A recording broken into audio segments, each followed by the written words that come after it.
สบายดีมันจุกคนมาพอกับส่องเบาแอน้อยแกวิไสอีกคือเก่าเด้อพี่น้องเด้อมาพ่อคอยอยู่เซเด้อตอนนี้คอยลงมาเซลงมาหาปลาพี่น้องลงมาเอาปลาอยู่เซนี่ลงมากับลุงบีบตอนนี้นะพาลุงบีบมาหาปลาเมื่อกินแรงพี่น้องเอ้ยเดี๋ยวนี้แหละบ้านเฮาเนาะชีวิตการกินอยู่บ้านนอกขอกหน้าเฮาแต่เว้นบ่ายค่ำแหละต้องได้ลงมาห้วยมาเซนี่แหละบ่อนหาอยู่หากินก็ดีในเซจำพรเฮานี่แหละ นี่แหละพอได้เมื่อกินมื้อแลงพี่น้องหากจักสิได้หรือบ่ถ้ารุ่นเบิ่งนํกันเด้ออีซีเด้อสิมานบ่แนวใดแล้วมื้อนี้นี่พี่เด้อคอยลงมาทางใต้พี่ลงมาทางวังไห้พี่แหละพี่เด้ลุงบีบเพิ่นลาวฮักกำลังสิกลางมองอยู่เทิงนั่นแหละลุงบีบบอกแอยังงันถ่ายภาพบรรยากาศสดๆลงไปให้ FC ทุกคนเห็นนํกันว่าเบาแอเฮ็ดหยังไปหยังมื้อนี้เบาแอได้มาหาปลาเด้อตอนนี้พี่น้องเอ้ยนี่ นี่เป็นแก้งวังให้ลุ่มลงไปหันซีเมนวังหยังเขาเจ้าเอิ้นว่าวังผีภาษาว่าซั่นเออลุ่มลงไปน่ะเป็นหินสะเงานะแต่ข่อยอยู่ตอนนี้หันอยู่ในวังไห้กับตัววังไห้นี่พี่น้องเห็นบ่นี่วังไห้ย้อน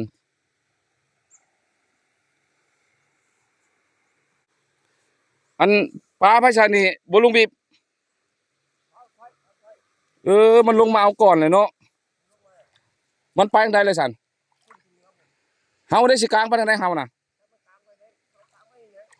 โดยเดี๋ย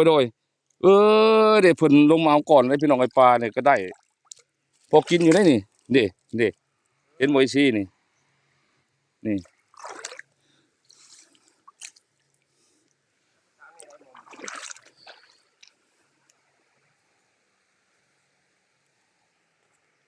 โดยเด็กลุงบีบกำลังตกมองถือว่าเฮากลางไปในนี้แหละเฮาคอยต้อมเข้ามาบ่จ้อมพอพุ่นเลยโดยมองกับพุ่นแล้วเอาเจ้าขึ้นกระตุกบ่น่ะบ่ได้อ้าวน้ำบ่ได้ลึกบ่ซะบ่ได้ผู้ที่เพียงคอเจ้าเนาะนี่นะพาลุงบีบมาลินน้ำมื้อนี้มาอาบน้ำเซ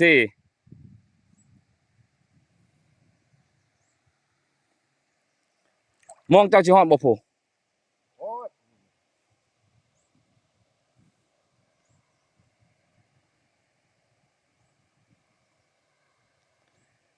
น้ำมันโยบเลยเด้นี่เนาะคนบ่มาหลายเนาะมื้อนี้เนาะเจ้าว่าคนมีอยู่เหนือผู้แต่เก่านี่วังนี่ได้เข้ามาเต็มจึกเพือกแล้วนะเออวังไห้เฮานี่แหละบ่อนเขาหาอยู่หากินไผซะอยู่เทิงอะนะผู้กลางมองอยู่ผู้บ่ค่อยขึ้นไปกินเออมันตะกลางอยู่พุ่นบ่มันกินข้าวพุ่นนั่งทีนึงไม่ว่ากันนะซ้ำเฮาสิกินแรงนะเฮาก็บ่แม่นสิเอาลวงเอาหลายเอาพอได้เมื่อกินมื้อแรงนี่แหละก็พอคือเขาบ่ว่าแล้วเขาหาหลายบ่ได้แฮงเอาแล้วเขาเอามาขายอุ้ยขายก็บ่ได้คือเอาแล้วปลาก็ขายช่วงนี้บ่อยากมีผู้ซื้ออืมมันยามปลาเลยเด้ปลาบ้านเฮามันหลายเลยเดี๋ยวนี้น่ะแต่เก่าเห็นแต่แถวใต้เนาะสะออนเขาโอ้ยอยากเด้บ่ว่าปลาบัดมาถึกเฮาแล้วก็บ่ปานใดได้กินกับบ้านนี่เออเฮาก็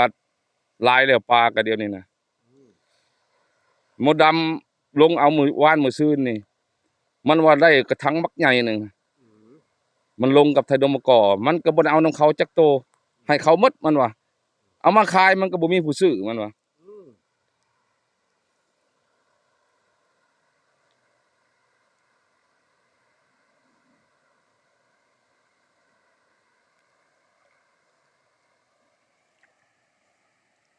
บ่เห็นจังมัน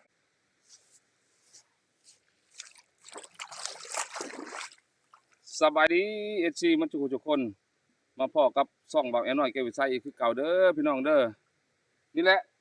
กำลังสิงมปลาอยู่ในหม่องพี่น้องถือว่าแฮบ่ได้ถือมื้อนี้มากับลุงบีบเดี๋ยวลุงบีบงมปลาอยู่มากับเพิ่นพาเพิ่นมาหาปลามื้อกินแลงพี่น้อง FC เฮาทุกคนก็ ถ้ารุ่นบ่นํกันเด้อสิมันคือเพิ่นบ่ปลานี่ไปบ้านนี้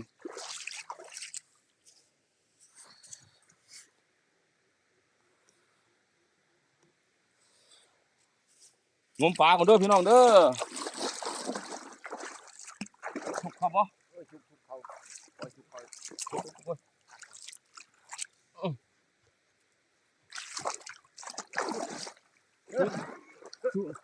รู้อยู่บ่ ไม่ชุบเลย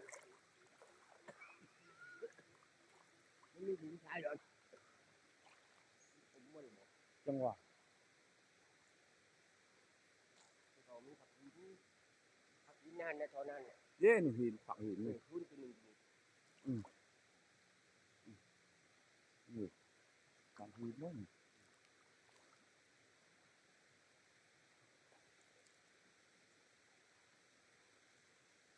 มีปลาบ่เด้เนาะนี่ สักแล้ว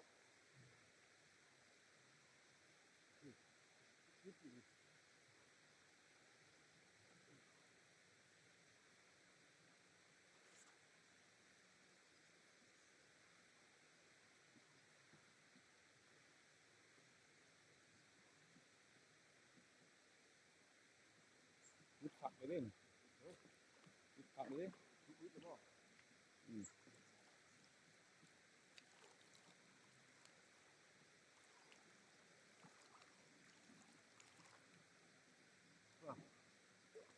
รู้อยู่บ่ ไม่ชุบแล้วมัน สิพ่อยังงูอยู่บ่นี่เนาะสิพ่อได้กินแรงกินง่ายอยู่บ่นี่แล้วก็สิเมื่อจ้ำแจวบ่จัก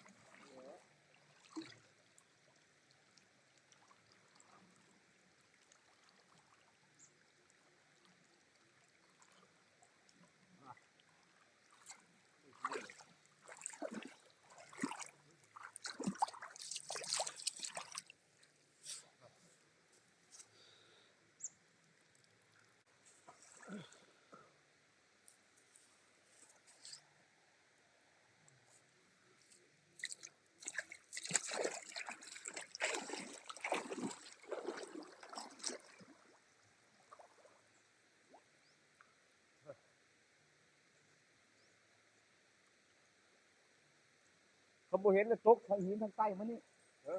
ตกเลาะทางนี้บัดนี้อ้อมจะได้เฮาต้องออกน้ำหินเลยอันนี้มันเป็นโพดอันนี้ยันสิบ่จะข้อปลาติมันมีไม้มีหินแล้วมันจะอยู่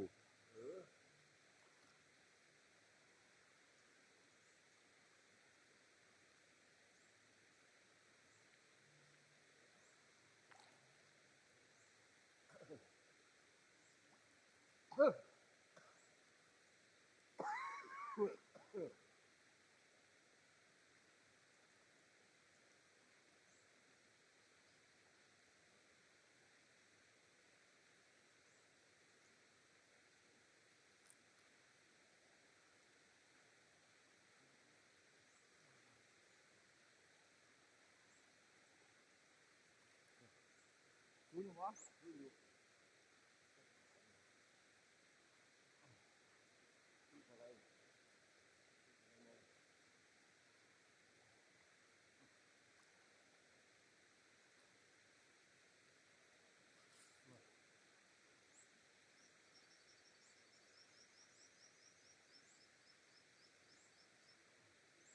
ทันแล้ว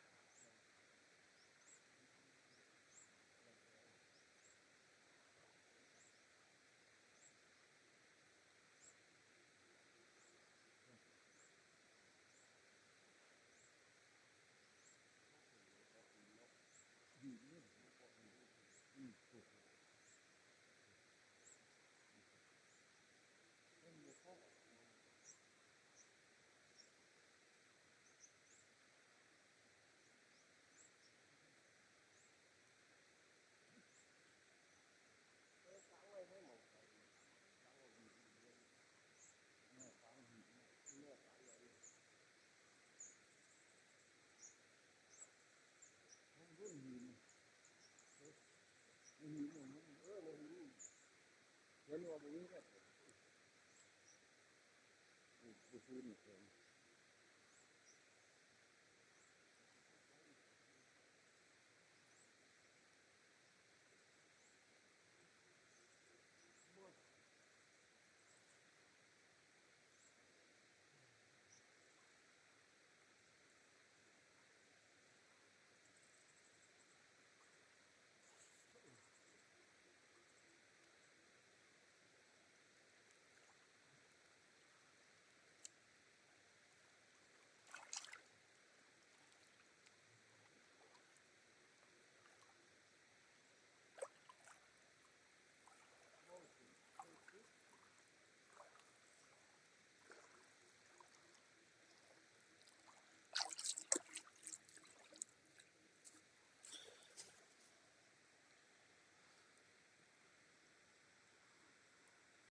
อัน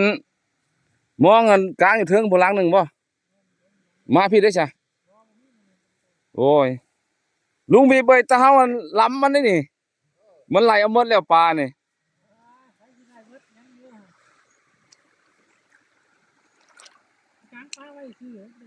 แถวนี้ได้ใช่แถวนี้อันไหลแล้ว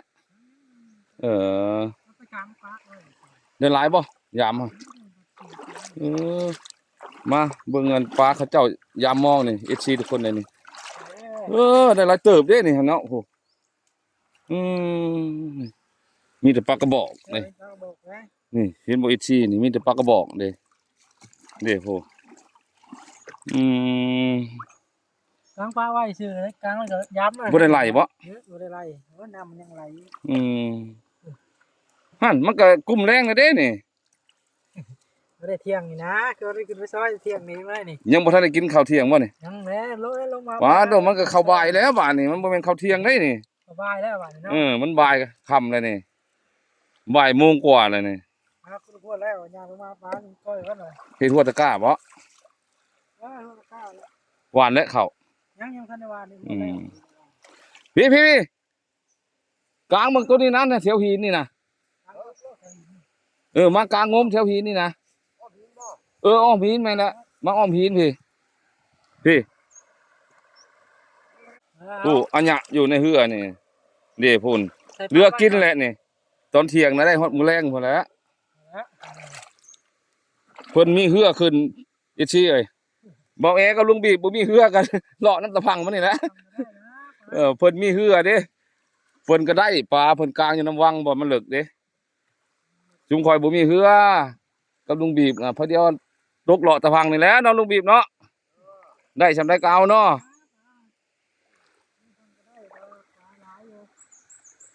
ปลาสิหลายอยู่ดอกปลานี่เพียงแต่สิเอามันบ่ได้นี่ หาก็ได้ปลา2-3ตัวบ่ปลา3ตัวนั่น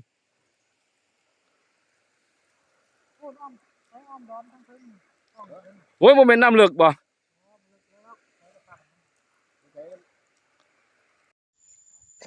เห็นบ่ ชุบนี่จะไปจัง คอนบ่บนงมนี่ โตได้ อันนี้ถึกเลยดอนปลายังปลาบางบ่อันนี้โอ้ปลากระบอกน้อยก็ไปชูงเนาะ โอ้ไปชุบแล้วคุ้มดินเลยนะ ดินแล้วบ่นั่นน้ำบ่ได้เลิกบ่ซะ บ่นี่ก็คุ้งบ่ดำเกือบเลยคุ้งมองเอาปอ ลงมุดมันเกาะแล้วบ่ฮะต้องได้มุดแล้วหั่น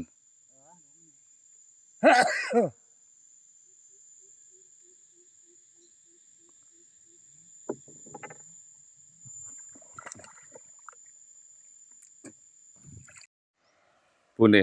พอเดี๋ยวนั่งจุคู่อยู่บัดนี้ลงไปหนาวแล้วแถวหินน่ะกวบน่ะพอได้อยู่เด้อฮะนี่ พวกจกแถวนั้นได้เนาะ ค่ำลงแรงแน่ก็เขาเจ้าหลังลงมาตึงแฮได้พี่น้องไอ้บ้านนี่เป็นบ่อพุ่นเขาเจ้ากลางมองนี่